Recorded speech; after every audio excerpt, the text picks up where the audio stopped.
Hello, all you freedom-loving people. Tomorrow is Independence Day, and the big, beautiful bill passed just in time. Presidents Trump and Putin talked today, but the big news is the FBI emails were released showing the cover-up before the 2020 election. Okay, let's get into it. Last week, we reported about FBI Director Kash Patel revealing an intelligence report about alarming allegations that are related to the 2020 election. This FBI report included allegations of Chinese Communist Party interference in the 2020 election. The report raised concerns that China allegedly mass-produced fake U.S. driver's licenses in order to hijack the 2020 election with fake mail-in ballots for then-candidate Joe Biden. We also reported that President Trump called for the Department of Justice to appoint a special counsel to investigate the 2020 election. Then, Kash Patel and Deputy Director Dan Bongino alleged that the FBI's prior leadership chose to play politics and they withheld evidence from Americans. And now, there are some new developments regarding the FBI report. Newly released records indicate that the FBI in 2020 blocked a probe into the suspected Chinese interference of the U.S. election for fear of contradicting then FBI Director Christopher Wray's public testimony. Before the election, they had evidence that the CCP was allegedly planning to interfere with the election, but Wray testified that they had no evidence, so they didn't release the report because they didn't want to contradict Wray's testimony. And recently, Senate Judiciary Committee Chairman Senator Chuck Grassley made public the FBI internal emails. And the emails show that the FBI initially released an intelligence report that the CCP was allegedly planning to interfere. But then the FBI recalled the alert on the same day when it attracted high attention just before the 2020 election. In the emails, FBI headquarters cited reliability questions as the reason for the recall. The FBI directed the Albany office, which was the office that distributed the report, to re-interview the source for further information. But the reissue never happened, even after the Albany office provided more context to back up the original claim. One email from the FBI headquarters explained the reason, saying the reporting will contradict Director Wray's testimony. This is because Christopher Wray testified the day before the intelligence report was released back in September of 2020.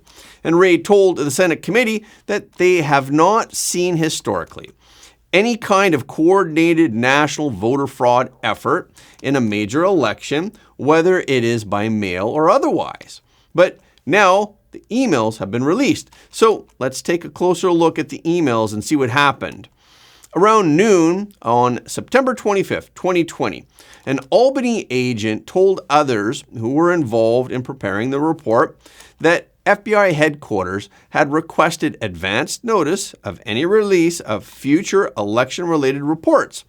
Then that afternoon, another email from the Albany office said, "We have no reason to recall at this point," noting that they had been actively trying to recontact the source so they could re-interview him. But minutes later, the FBI Criminal Investigation Division emailed and said that the FBI Deputy Assistant Directors for Counterintelligence and Cyber were directly requesting that the report be recalled until the source is re-interviewed. Then, 3 days later, an email from Albany informed the involved FBI agents that headquarters had set a new oversight requirement regarding election-related information. The agent wrote, not surprisingly, all raw reporting concerning the election will now require a headquarter coordination, which was not required as of last week. According to another September 25th, 2020 internal email, in a call with the Albany office, the headquarters indicated that they haven't verified the alleged activity was occurring through other collection platforms. So headquarters said that they believe the allegations of the CCP making fake driver's licenses could be part of the Chinese disinformation campaign toward the election. Also, the concern about this report disagreeing with Wray's testimony before the election appeared in at least 2 other emails.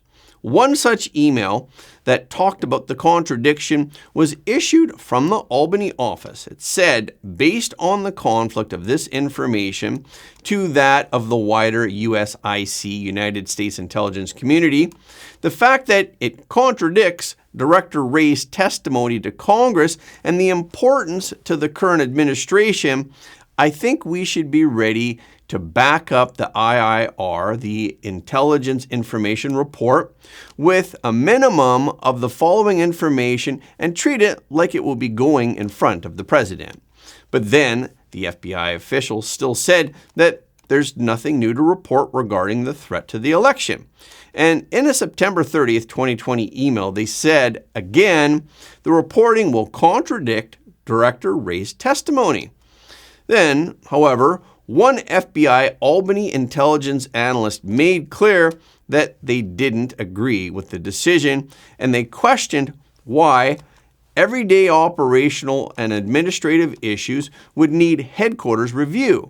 In one email, this FBI Albany intelligence analyst wrote, "Most concerning to me is stating the reporting would contradict with Director Wray's testimony.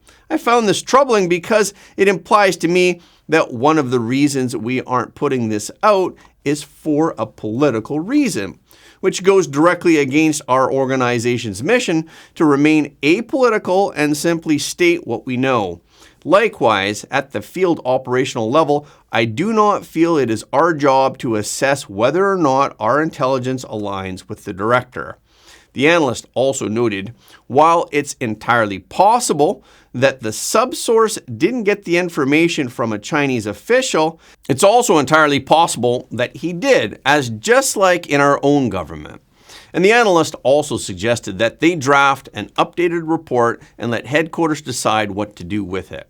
So now, the current FBI Assistant Director, Marshall Yates, wrote in a letter to Grassley that based on the conversations with key individuals involved, it was conveyed that the recall of the IIR was abnormal.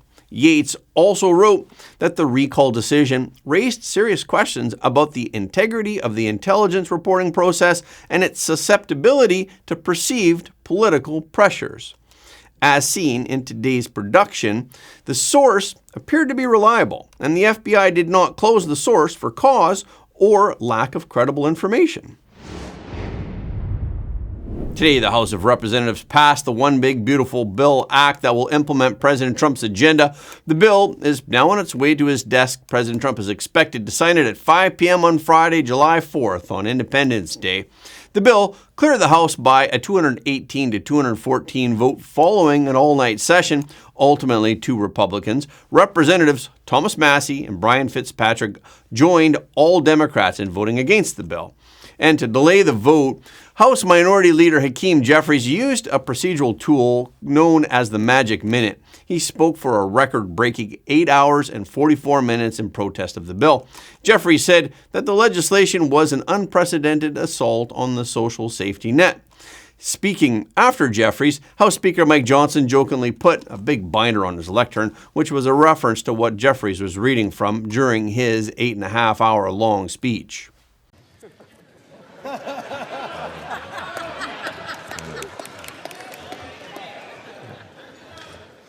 You know, Ronald Reagan said one time that no speech should be longer than 20 minutes, and unlike the Democrat leader, I'm going to honor my colleagues' time and be a little more brief than that, all right?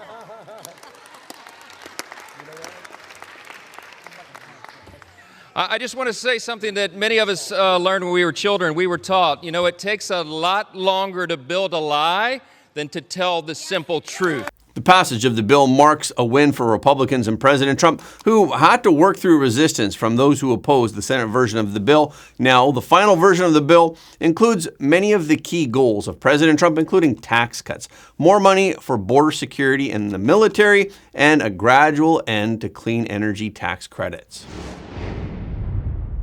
We were a bit worried yesterday that Elon Musk's relationship with President Trump would deteriorate even further. But then the world's richest man started praising President Trump again. Elon Musk praised President Trump's diplomatic efforts to bring about a ceasefire between Israel and Hamas. He wrote on X, "Credit where credit is due. Donald Trump has successfully resolved several serious conflicts around the world." Musk also shared a screenshot of President Trump's post announcing that Israel had agreed to the terms of a 60-day ceasefire under efforts of members of the Trump team. On Tuesday, There was a tendency for the argument between the two of them to escalate when President Trump told reporters he might have to put Doge on Elon, the monster that might have to go back and eat Elon. President Trump even joked that he might have to take a look at deporting Musk. I'm not sure if he was serious or if he just wanted to vent his frustration with Musk having opposed the big beautiful bill. Elon, on the other hand, responded by saying that he had to refrain himself. He posted, "So tempting to escalate this. So tempting, but I'll refrain for now." The argument started because Elon Musk criticized the big beautiful bill. So some people think that the world's richest man is just too outspoken, while others think that he is sincere and is just expressing what is truly on his mind. But this isn't the first time Elon has gotten into trouble for his outspokenness. In March of this year, he had angered Mexican billionaire Carlos Slim over a post. Slim officially cut ties with Elon, causing Starlink to lose $7 billion. According to Forbes 2025, Slim, who is 85, has a net worth of $82.3 billion. He founded America Mobile, which is a Mexico City-based telecommunications company that is the fourth largest mobile network operator in the world and the first in the Americas. Tensions between the two business moguls reportedly escalated after Musk shared a controversial tweet implying Slim had connections to organized crime. The post that Musk shared reads, "Carlos Slim is a Mexican billionaire worth over $70 billion. He is the largest shareholder in publicly traded shares of the New York Times. He also is known to have significant ties to the drug cartel in Mexico. You don't become a billionaire in Mexico without being part of the network that is controlled and protected." Despite the unconfirmed content, Musk not only retweeted it, but also added an emoji of wearing a monocle as if he were looking at it closely and that he meant it. Within minutes of the post, Slim canceled all collaborations with Starlink in Latin America, causing Musk to lose an estimated $7 billion. So it should be said that Elon Musk's post was the most expensive post in history. Yesterday, the Pentagon announced that it was pausing some shipments of weapons to Ukraine again. During a Wednesday press briefing, Chief Pentagon spokesperson Sean Parnell said that the Department of Defense was conducting a capability review to ensure U.S. military aid aligns with our defense priorities. Parnell called it a common-sense, pragmatic step toward establishing a framework for evaluating what weapons are sent and to where. But Parnell noted that let it be known that our military has everything that it needs to conduct any mission, anywhere, anytime, all around the world. Parnell also said during the Biden administration, the United States was giving away weapons and munitions without really thinking about how many we have. He stated that President Trump was elected on the basis of putting America first. And with the defense strategy now shifting toward the Indo-Pacific, the Pentagon's responsibility is to provide a clear framework to evaluate U.S. ammunition levels and distribution. But in response, Ukraine said that the decision could hinder its ability to defend itself against increasing Russian airstrikes and ground attacks. So it called on the acting U.S. envoy to Kyiv to emphasize the importance of continued U.S. military aid. It also warned that any halt in weapons shipments could bolster Russia in its war with Ukraine. The Trump administration briefly paused the weapon shipments to Ukraine in February, followed by a longer delay in March. But then it started delivering the final batch of military aid that was approved by the Biden administration. But no new assistance for Kyiv has been announced yet. And then today, Russian President Vladimir Putin and President Trump had a scheduled phone call. The talk between the two leaders was the sixth publicly known conversation since President Trump took office. Today, Putin rushed to leave a plenary session of the Strong Ideas for a New Time forum in a hurry. He apologized to the host and the crowd, and he announced that he is going to have a phone call with President Trump. Told the audience, please don't be angry. I understand that we could talk more, but it's so awkward to make Trump wait, he could get offended. After the phone call, the Kremlin said that President Trump and President Putin had a frank and constructive discussion covering Ukraine, Iran, and other topics. Regarding Ukraine, Yuri Ushakov, President Putin's foreign affairs advisor, said that President Trump pushed for a quick end to the war. And President Putin said that Moscow is ready to continue talks with Kyiv, and he pointed out that earlier negotiations in Turkey did lead to humanitarian outcomes. At the same time, President Putin made it clear that Russia would keep working to achieve its objectives in Ukraine and to address the root causes of the conflict. Ushakov said, Russia will not back down from these goals. President Putin also insisted that any further peace deal must include Ukraine dropping its NATO bid and accepting Russia's territorial gains. Ushakov noted that the pause on U.S. weapon shipments to Ukraine did not come up in the call. He also said that President Trump spoke about his Big Beautiful Bill Act and that President Putin wished him success and congratulated the U.S. on its Independence Day. The two leaders also talked about developments in Syria, and they expressed interest in joint projects in energy and space in what Ushakov described as a frank, businesslike, and concrete conversation. And Ushakov added that President Putin even proposed that the U.S. and Russia could exchange films that promote traditional values that are shared by Russia and the Trump administration. Ushakov also said that when discussing Iran and the Middle East, President Putin stressed the importance of resolving all differences exclusively by political and diplomatic means. Xi Jinping has been a focus of attention recently. Even the Italian media has published a special issue on him, describing his upbringing and his transformation from a reformist to a CCP leftist after taking power. The special issue notes that Xi Jinping's regime is entering its 13th year, but little is known about him personally. So if the rumors are true that he will be replaced soon, then all the more reason to get to know him. Xi Jinping was born on June 15, 1953, and he turned 72 years old this year. His father was a veteran of the Chinese Communist Party. The children of CCP patriarchs like Xi Jinping are known in China as the Crown Prince Gang. Most of the CCP patriarchs were jailed and tortured during the Cultural Revolution in the 1960s, and Xi's father was no exception. Xi Jinping has been implicated as well. He was publicly humiliated, starved, made homeless, and even imprisoned. But instead of recognizing the nature of communism, the trials and tribulations he experienced as a teenager fueled his determination to transform the CCP. He thought that with some hard work, he could turn the CCP into a party that would be beneficial to both the country and the people. In the course of seizing power, the Chinese Communist Party deceived the public by saying that the goal of the CCP was to create an equal and better world. In that world, everyone would be equal, and there would be no difference between the rich and the poor. All human desires could be satisfied, and such a world would be a paradise on earth. Of course, after the Chinese Communist Party seized power, such a wonderful world did not come. Therefore, in order to maintain the legitimacy of its rule, the CCP has been creating different enemies, both internal and external. All in all, the CCP's promises have not been fulfilled because of these hostile forces, or at least that's what they say. Xi Jinping has also been brainwashed by this theory all his life, so he thinks that as long as those so-called unqualified party members are purged out, then he'll be able to create a truly red CCP. The magazine quoted WikiLeaks as exposing a classified U.S. file that recorded Xi Jinping telling the U.S. ambassador to China around 2008 that she liked the movie Saving Private Ryan because it embodies a sense of justice, and that she thought many Communist Party officials were very proud of the movie.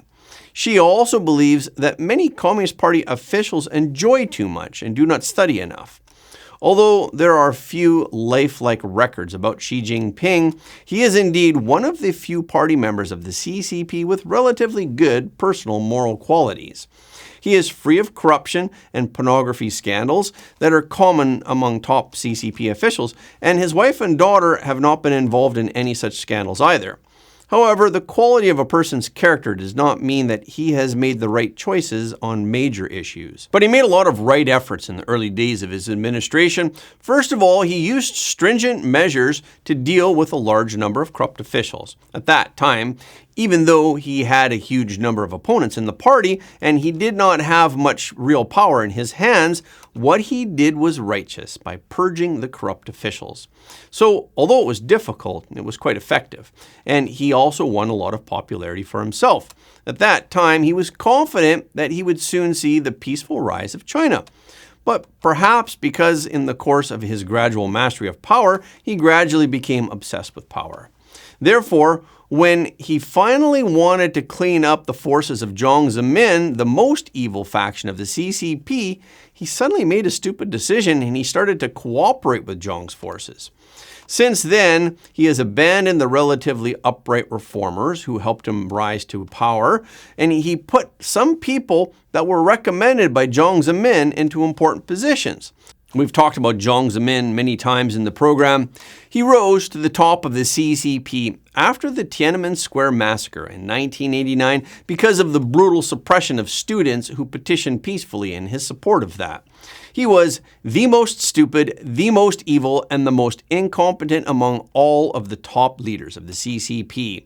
Soon after he came to power, a practice of belief in truthfulness, compassion, and forbearance, Falun Dafa, began to circulate widely among the people in China to the tune of 100 million people.